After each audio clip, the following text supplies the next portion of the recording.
بسم اللہ الرحمن الرحیم۔ السلام علیکم۔ نمازیوں کے لیے 20 بشارتیں۔ حضرت عبداللہ بن مسعود کہتے ہیں، میں نے رسول اللہ سے استفسار کیا، یا رسول اللہ صلی اللہ تعالیٰ علیہ وآلہ وسلم، کون سا عمل افضل ترین ہے؟ آپ صلی اللہ علیہ وآلہ وسلم نے فرمایا، نماز کو وقت پر ادا کرنا۔ میں نے عرض کیا، اس کے بعد کون سا عمل افضل ہے؟ آپ نے فرمایا، والدین سے نیک سلوک کرنا۔ میں نے پھر عرض کیا، اس کے بعد کون سا عمل افضل ہے؟ آپ صلی اللہ علیہ وآلہ وسلم نے فرمایا، اللہ کی راہ میں جہاد کرنا۔ نمبر 2، حضرت انس بن مالک سے روایت ہے کہ رسول اللہ صلی اللہ تعالیٰ علیہ وآلہ وسلم نے فرمایا، تم میں سے جو بھی جب بھی حالت نماز میں ہوتا ہے تو وہ وقت سے اپنے رب کے ساتھ حالت مناجات میں ہوتا ہے، یعنی عبد معبود سے نماز میں راز و نیاز کی حالت میں ہوتا ہے، جو کہ قربت کا اعلیٰ مقام ہے۔ نمبر 3، حضرت معاذ بن جبل کہتے ہیں کہ رسول اللہ صلی اللہ علیہ وآلہ وسلم نے فرمایا، کیا میں تمہیں اسلام کے راس العمل اور اس کے ستون اور چوٹی کے عمل کے بارے میں نہ بتا دوں؟ میں نے عرض کیا، ضرور یا رسول اللہ صلی اللہ علیہ وآلہ وسلم۔ راس العمر پورا دین اسلام ہے، نماز دین کا ستون ہے اور چوٹی کا عمل جہاد ہے۔ نمبر 4، رسول اللہ صلی اللہ علیہ وآلہ وسلم کا فرمان ہے، نماز نور ہے۔ نمبر 5، رسول اللہ صلی اللہ علیہ وآلہ وسلم نے ارشاد فرمایا، منافقین پر بھاری نماز فجر اور عشاء کی ہوتی ہے، اگر وہ جان لیں کہ ان کی ادائیگی میں کیا فضل و انعام ہے تو ان کی ادائیگی کے لیے ضرور آئیں، چاہے رینگ رینگ کر ہی آنا پڑے۔ حضرت ابو ہریرہ رضی اللہ تعالیٰ عنہ سے معلوم ہوا کہ جو تمام نمازیں ادا کرنے کا اہتمام کرتا ہے، جن میں یہ 2 مذکورہ نمازیں بھی شامل ہیں، وہ منافقت سے بری قرار پاتا ہے۔ یہ بہت بڑی خوشخبری ہے، جہنم کی آگ سے نجات۔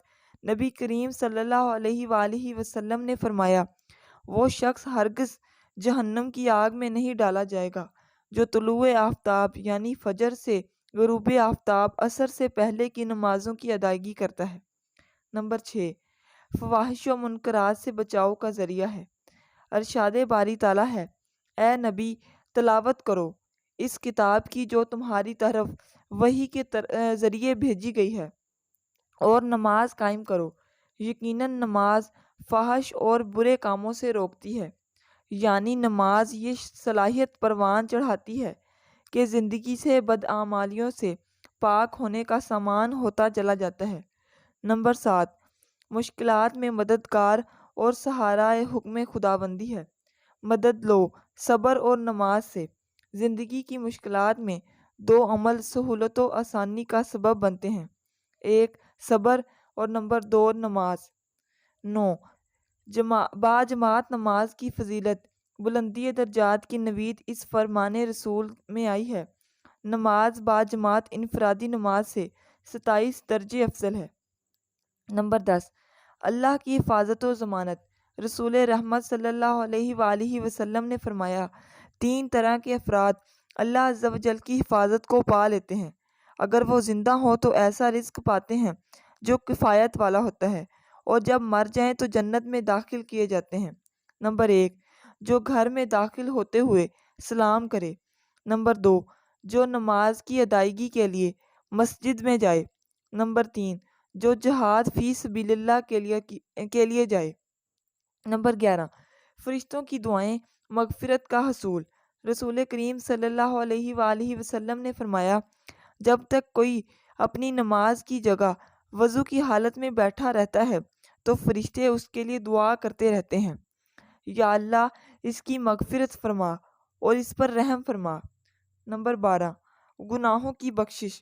حضرت عثمان رضی اللہ تعالیٰ عنہ کہتے ہیں کہ میں نے رسول اللہ صلی اللہ علیہ وآلہ وسلم کو فرماتے سنا ہے، آپ صلی اللہ علیہ وآلہ وسلم کہہ رہے تھے، جو کوئی نماز کے لیے اچھی طرح وضو کرے پھر باجماعت نماز کی ادائیگی کے لیے مسجد جائے تو اللہ تعالیٰ اس کے گناہ معاف فرما دیتا ہے۔ بشارت در بشارت اللہ کی کرم نوازی کی علامت ہے۔ جو وہ نمازیوں کو دے رہا ہے۔ نمبر 13، گناہوں کے اثرات کو زائل کرنا۔ راوی حدیث حضرت ابو ہریرہ رضی اللہ تعالیٰ عنہ کہتے ہیں کہ میں نے رسول اللہ صلی اللہ علیہ وآلہ وسلم کو فرماتے سنا ہے، دیکھو اگر کسی کے گھر کے سامنے ایک نہر بہتی ہو جس میں وہ روزانہ 5 بار نہاتا ہو تو کیا جسم پر کوئی میل کچیل باقی رہے گی؟ صحابہ نے عرض کیا، نہیں، اس کے جسم پر کوئی میل باقی نہیں رہے گی۔ آپ صلی اللہ علیہ وآلہ وسلم نے فرمایا، یہ 5 نمازوں کی ادائیگی کی مثال ہے کہ جو ان کی ادائیگی کرے گا اللہ تعالیٰ اس کے گناہوں کو صاف کر دے گا۔ نمبر 14، جنت میں اللہ کی ضیافت۔ رسول کریم صلی اللہ علیہ وآلہ وسلم نے فرمایا، جو کوئی مسجد میں آتا ہے تو ہر بار مسجد آنے جانے پر اللہ تعالیٰ جنت میں اس کی ضیافت فرمائے گا۔ نمبر 15، ہر قدم پر گناہ کی معافی اور درجات کی بلندی۔ رسول کریم صلی اللہ علیہ وآلہ وسلم نے فرمایا، جو کوئی اپنے گھر سے وضو کی حالت میں اللہ کے گھر پر فرض نماز پڑھنے جاتا ہے، اس کا قدم اٹھانا اس کی خطا کی معافی اور دوسرا قدم درجے کی بلندی کا باعث بنتا ہے۔ نمبر 16، مسجد میں جلد آنے پر زیادہ اجر۔ رسول اللہ صلی اللہ علیہ وآلہ وسلم کا فرمان ہے، اگر لوگوں کو پتہ چل جائے کہ اقامت کے وقت اور نماز کی پہلی صف کا کیا درجہ ہے تو پھر انہیں قرعہ اندازی کر کے بھی پہلی صف کو حاصل کرنا پڑے تو وہ ضرور قرعہ ڈالیں۔ اگر وہ جان جائیں کہ نماز کے لیے جلد آنے میں کیا ہے تو وہ ایک دوسرے پر سبقت لے جانے کی کوشش کریں، اور اگر جان جائیں کہ نماز عشاء اور نماز فجر میں کیا ہے تو چاہے گھٹنوں کے بل آنا پڑے تو ضرور آئیں۔ نمبر 17، اللہ کا مہمان۔ حضرت سلمان فارسی رضی اللہ تعالیٰ عنہ سے روایت ہے کہ نبی کریم صلی اللہ علیہ وآلہ وسلم نے فرمایا، جو اپنے گھر سے اچھی طرح وضو کر کے مسجد میں آئے تو وہ اللہ کا مہمان ہوتا ہے۔ یوم میزبان، یعنی اللہ کا اس پر حق ہے کہ وہ اپنے مہمان کی عزت و کرام کرے۔ نمبر 18، حضرت ابو ہریرہ رضی اللہ تعالیٰ عنہ سے روایت ہے کہ رسول اللہ صلی اللہ علیہ وآلہ وسلم نے فرمایا، فرشتے صبح شام کی ڈیوٹیوں کی تبدیلی پر نماز فجر اور نماز عصر کے وقت خصوصاً مسجدوں میں جمع ہوتے ہیں، اور جنہوں نے تمہارے ساتھ رات بسر کی ہوتی ہے جب واپس آسمان پر جاتے ہیں تو اللہ تعالیٰ ان سے پوچھتا ہے، جبکہ اللہ تعالیٰ ان سے بہتر خود جانتا ہے، کہ تم نے میرے بندوں کو کس حال میں چھوڑا؟ تو وہ جواب دیتے ہیں، ہم نے انہیں نماز پڑھنے کی حالت میں چھوڑا، اور جب ہم اس کے پاس پہنچے تو اس وقت بھی وہ نماز پڑھ رہے تھے۔ نمبر 19، اللہ کے فرشتوں کے سامنے نمازیوں پر فخر فرمانا۔ حضرت عبداللہ بن عمر رضی اللہ تعالیٰ عنہ سے روایت ہے کہ ہم نے رسول اللہ صلی اللہ علیہ وآلہ وسلم کے ساتھ نماز مغرب ادا کی، جس نمازی کو جانا تھا وہ چلا گیا اور جسے روکنا تھا وہ رکا رہا، اور اس وقت رسول اللہ صلی اللہ علیہ وسلم اپنے گھٹنے تک کپڑا اٹھائے جلدی جلدی ہمارے پاس تشریف لائے۔ آپ صلی اللہ علیہ وآلہ وسلم کا سانس پھولا ہوا تھا۔ آپ صلی اللہ علیہ وسلم نے آتے ہی فرمایا، تمہیں مبارک ہو، تمہیں بشارت ہو، تمہارے رب نے آسمان کے دروازوں میں سے ایک دروازہ کھولا، وہ یعنی اللہ اپنے فرشتوں کے سامنے تم پر فخر فرماتا ہوا کہہ رہا ہے، دیکھو میرے ان بندوں کی طرف جنہوں نے ایک فرض ادا کیا اور دوسری فرض نماز کے انتظار میں بیٹھے ہیں۔ ابن ماجہ صحیح البخاری۔ نمبر 20، پل صراط سے باسلامت گزر کر جنت کی بشارت۔